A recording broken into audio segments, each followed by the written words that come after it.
नाई के तीसरे भाई अंधे बूबक की कहानी अलिफ लैला। नाई ने कहा, सरकार, मेरा तीसरा भाई बूबक था जो बिल्कुल अंधा था। वो बड़ा अभागा था। वो भिक्षा से जीवन निर्वाह करता था। उसका नियम था कि अकेला ही लाठी टेकता हुआ भीख मांगने जाता और किसी दानी का द्वार खटखटा कर चुपचाप खड़ा रहता। वो अपने मुंह से कुछ न कहता और दानी जो कुछ भी देता उसे लेकर आगे बढ़ जाता। इसी प्रकार एक दिन उसने एक दरवाजा खटखटाया। गृहस्वामी ने, जो घर में अकेला रहता था, आवाज दी कि कौन है। मेरा भाई अपने नियम के अनुसार कुछ नहीं बोला लेकिन दोबारा दरवाजा खटखटाने लगा। गृहस्वामी ने फिर पुकारा कि कौन है। यह बगैर बोले फिर द्वार खटखटाने लगा। अब घर के मालिक ने दरवाजा खोला और पूछा कि तू क्या चाहता है। बूबक ने कहा कि मैं गरीब भिखमंगा हूँ, भगवान के नाम पर कुछ भीख दो। गृहस्वामी ने कहा कि क्या तू अंधा है।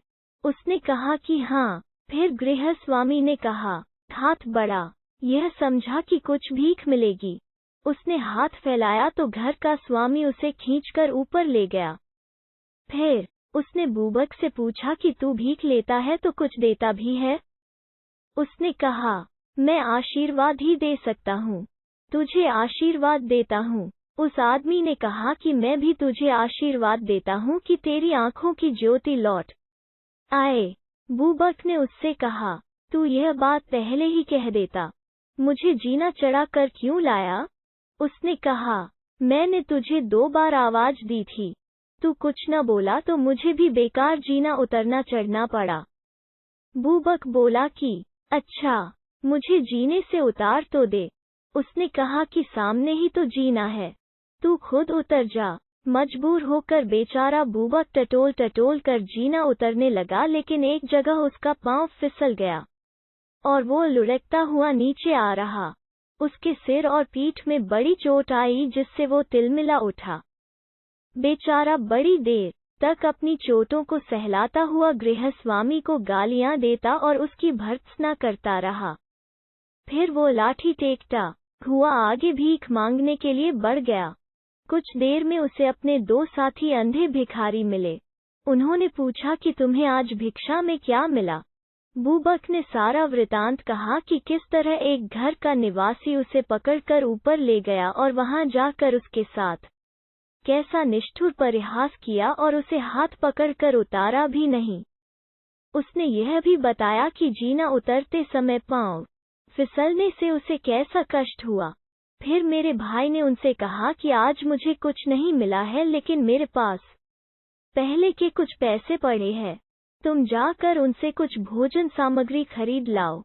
जो मनुष्य बूबक को जीने से ऊपर चढ़ा ले गया था वो वास्तव में एक ठग था। वो चुपके से बूबक के पीछे आ रहा था। वे तीनों अंधे जब अपने निवास स्थान पर आए तो वह भी उनके पीछे पीछे चलकर उनके घर में आ घुसा। मेरे भाई ने फिर अपनी जेब से कुछ पैसे निकालकर एक अन्य अंधे से कहा कि बाजार से कुछ खाने को ले आओ लेकिन पहले हम लोग अपना हिसाब किताब साफ कर लें। तुम लोग देखभाल कर दरवाजा अच्छी तरह बंद कर लो कि कोई बाहरी आदमी न देखे। ठग उनका व्यापार देखना चाहता था इसलिए वो छुपने के लिए छत में बंधी हुई एक रस्सी पकड़कर ऊंचा लटक रहा। अंधों ने अपनी लाठियों से सारे घर को टटोला और फिर दरवाजा बंद कर लिया। ठग ऊंचा लटका था इसलिए लाठियों की टटोल से बच गया।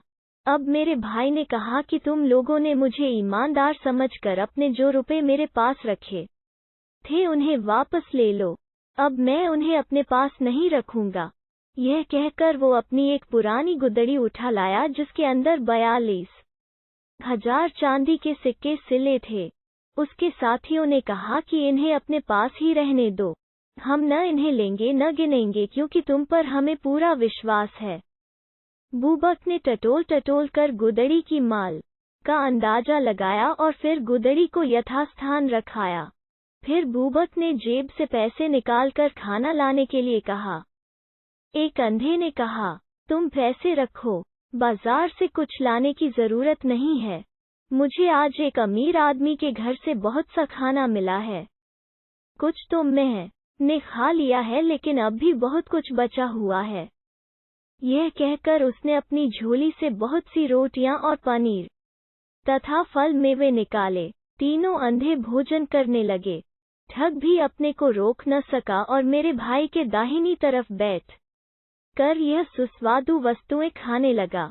ठग ने अपने को छुपाने का पूरा प्रयत्न किया था, किंतु उसके मुंह से खाना चबाने की ध्वनि सुनकर बुबक चौंका। उसने मन में सोचा कि महाविपत्ति आ गई। यहाँ कोई अन्य व्यक्ति है जो हमारे साथ खाना भी खा रहा है और जिसने गुदड़ी का भेद जान लिया है। उसने एक दम से ठग का हाथ पकड़ लिया और चोर चोर चिल्लाता हुआ उसे घूंसे मारने लगा। अन्य दोनों अंधों ने भी ठग को चिल्ला चिल्ला कर मारना शुरू कर दिया। चोर भी जहां तक उससे हो सका उन अंधों की मार से बचता हुआ उन्हें मारने लगा। वो भी चिल्लाने लगा कि मुझे बचाओ, चोर मुझे मारे डालते हैं। आसपास के लोग चीख पुकार सुनकर दरवाजा तोड़कर अंदर घुस आए और पूछने लगे कि क्या बात है। मेरे भाई ने कहा कि मैं जिसे पकड़े हुए हूँ वो चोर है। यह हमारी भीख से बचाए हुए रुपए चुराने आया है। ठग ने लोगों को देखकर आंखें बंद कर ली और अंधेपन का अभिनय करने लगा और बोला, भाइयों, ये अंधा बिल्कुल झूठ बकता है। सच्ची बात यह है कि हम चारों अंधों ने भीख मांगकर यह रुपया जमा किया है। अब यह तीनों बेईमान मुझे मेरा हिस्सा नहीं देते। यह मुझे चोर बना रहे हैं और मुझे मार रहे हैं। भगवान के लिए मेरा न्याय करो और मुझे इनसे बचाओ। लोग इस मामले को उलझा हुआ देखकर सबको कोतवाल के पास ले गए। वहां अंधा बने हुए ठग ने कहा, मालिक, हम चारों ही दोषी हैं, लेकिन हम कस्में खाकर भी अपना दोष स्वीकार न करेंगे। अगर हम लोगों को एक एक कर के मार पड़े तो हम अपराध कबूल कर लेंगे। आप पहले मुझसे आरंभ कीजिए। इस पर मेरे भाई ने कुछ कहना चाहा तो कोतवाल ने उसे डांट कर चुप कर दिया। ठग पर मार पड़ने लगी। 20-30 कोड़े खाने के बाद उसने एक एक करके अपनी दोनों आंखें खोल दी और चिल्ला चिल्ला कर कहने लगा, सरकार, हाथ रोक लीजिए, मैं सब कुछ बताऊंगा। कोतवाल ने पिटाई बंद करवा दी तो ठग बोला, सरकार, असली बात यह है कि मैं और मेरे यह तीनों साथी अंधे नहीं हैं। हम अंधे बने हुए हैं और भीख मांगने के बहाने लोगों के घरों में घुस जाते हैं और मौका देखकर चोरी कर लेते हैं। इस तरह से हमने 42,000 रुपया जमा किया है। आज मैंने इन लोगों से कहा कि मेरे हिस्से का चौथाई रुपया मुझे दे दो तो इन लोगों ने भेद खुलने के भय से मुझे रुपया न दिया और मेरे जिद करने पर मुझसे मारपीट की। अगर आपको मेरी बात पर विश्वास न हो तो इन्हें भी मेरी तरह एक एक करके पिटवाइए। फिर देखिए यह लोग तुरंत अपना अपराध स्वीकार कर लेंगे।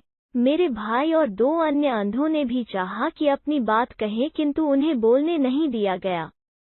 कोतवाल ने कहा कि तुम सब अपराधी हो। मेरे भाई ने बहुतेरा कहा कि यह ठग है और हम तीनों वास्तव में अंधे हैं, लेकिन कोतवाल ने उसका विश्वास न किया और तीनों पर मार पड़ने लगी। ठग ने इन चिल्लाते हुए लोगों से कहा, दोस्तों, क्यों अपनी जान दे रहे हो? मेरी तरह तुम भी अपनी आंखें खोल दो और अपना अपराध स्वीकार कर लो। लेकिन वे बेचारे आंखों वाले होते तो आंखें खोलते, उसी तरह पिटते और चिल्लाते रहे। अब ठग ने कहा, सरकार, यह लोग बड़े पक्के हैं। अगर आप इन्हें पीटते पीटते मार डालेंगे तो भी यह अपना अपराध स्वीकार नहीं करेंगे। इन्होंने जितना अपराध किया है इन्हें उससे अधिक दंड मिल चुका है। अब हम सभी को काजी के सामने पेश कर दिया जाए, वो ठीक फैसला करेगा। काजी के सामने उस ठग ने कहा, हम लोगों ने चोरी से वो धन एकत्र किया है। आज्ञा हो तो मैं उस राशि को आपके सामने पेश करूं। काजी ने अपना एक सेवक उसके साथ कर दिया। ठग उसके साथ जाकर मेरे भाई की गुदड़ी उठा लाया। काजी ने उस रकम का चौथाई भाग ठग को दे दिया, जिसे लेकर वो चला गया। शेष रकम उसने अपने पास रख ली और बाकी 3 लोगों को और पिटवाया और डैश निकाला दे दिया। यह कहकर नाई ने खलीफा से कहा कि मुझे मालूम हुआ तो मैं ढूंढकर बूबक को गुप्त रूप से अपने घर लाया और कई गवाह लेकर काजी के सामने उसको निर्दोष सिद्ध किया। काजी ने ठग को बुलाकर उसका रुपया छीन कर उसे दंड दिया, किंतु रकम इन लोगों को न दी। खलीफा यह सुनकर बहुत हंसा। फिर नाई ने चौथे भाई की कहानी शुरू कर दी।